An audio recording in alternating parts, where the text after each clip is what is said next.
Just Being Audrey by Margaret Cardillo, illustrated by Julia Denos. I never think about myself as an icon.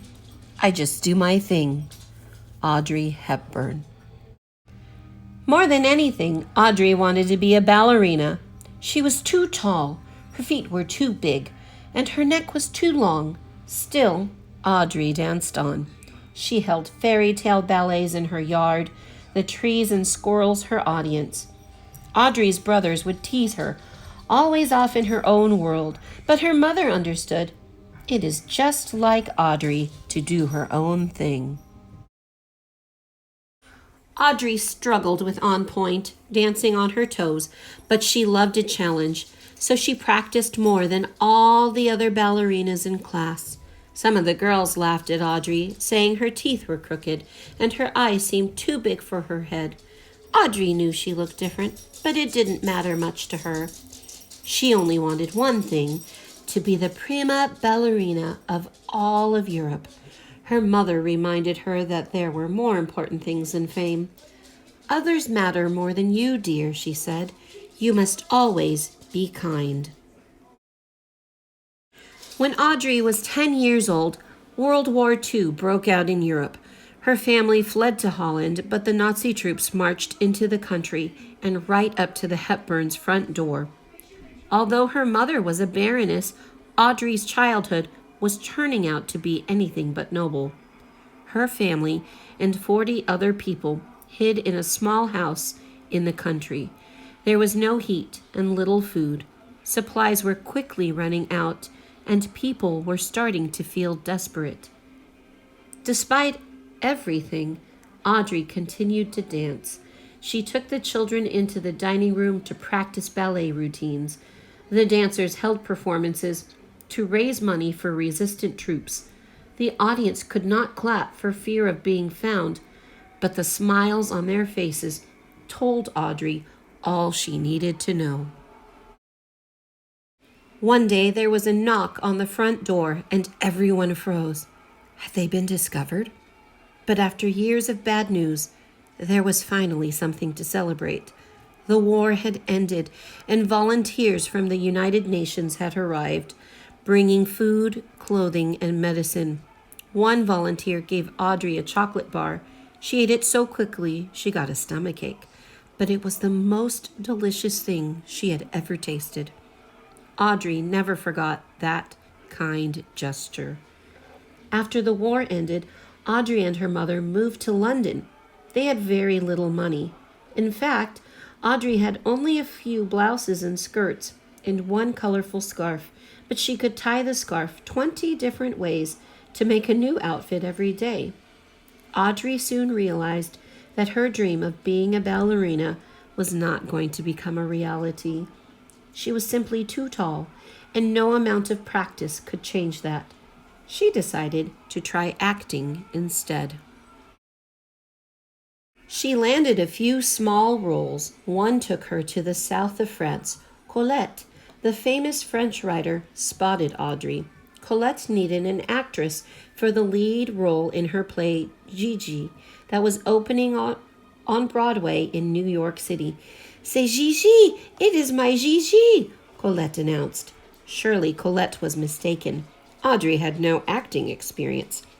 "She has that je ne sais quoi, that certain something." With that, Audrey was on her way to Broadway. New York was very different from the countryside, but Audrey rehearsed so much she hardly noticed. To make up for her inexperience, she worked harder than anyone else. While Audrey was performing on Broadway, the movie director William Wyler was looking for a fresh face for his new Hollywood film. When he saw Audrey, he knew he'd found it.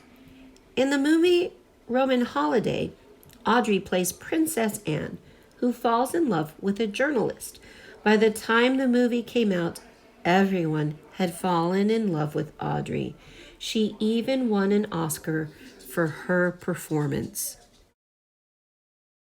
Audrey went on to star in some of Hollywood's biggest movies, including Funny Face, Sabrina, and My Fair Lady. From a party girl in Breakfast at Tiffany's to a nun in The Nun Story, Audrey took roles that challenged her, and she made them her own. Audrey often played characters who went through some kind of transformation, both inside and out. But in real life, Audrey always knew just who she was and just where she had come from. Audrey had become more than an actress. She was an inspiration. While most Hollywood starlets were curvy and wore glamorous outfits, Audrey would only be herself. She was always slender, she wore her hair short, and her clothes were simple and elegant. It was such a different style that it got its own name, the Audrey Look. And the very things that made her appear awkward as a child, they were precisely the things that made her beautiful as an adult. From Los Angeles to New York, Paris to Tokyo, there were imitations of her walking about town. Everyone wanted to be just like Audrey. She didn't behave like most movie stars either. She was always on time and studied her lines to perfection. After filming, Audrey would cook warm spaghetti dinners for the cast and crew. She was the kindest actress any of them had ever worked with. Audrey starred in more than 24 movies, but her dream role was being a mother. She spent her days with her sons, Sean and Luca, and tended her garden in the afternoons. She had never been happier. Once her children had grown, she decided to put her fame to good use. In 1988, Audrey became a Goodwill Ambassador for an organization called UNICEF. It was the very same organization that helped her as a child during the war. Audrey traveled all over the world, bringing aid to children in need. Like with flowers, she said, it's the same with children. With a little help, they can survive, and they can stand up and live another day. Her finest performance came in 1989. Audrey spoke to Congress to ask for help for all of the children she had met during her travels. I am here today to speak for children who cannot speak for themselves, she said. Every child has the right to health, to tenderness, to life. Her words were so moving and eloquent that people listened. Funding for UNICEF doubled, and she inspired fellow actors to join the movement. For her efforts, Audrey was awarded the Presidential Medal of Freedom in 1992, one of the highest honors a person can receive. Audrey's life was not always a fairy tale, but she chose hope over sorrow. Her legacy remains. It is in the loveliness of her movies, in the kindness that she showed others, and on the faces of the children she helped around the world.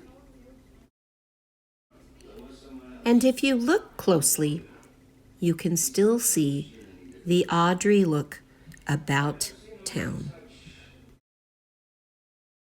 The end.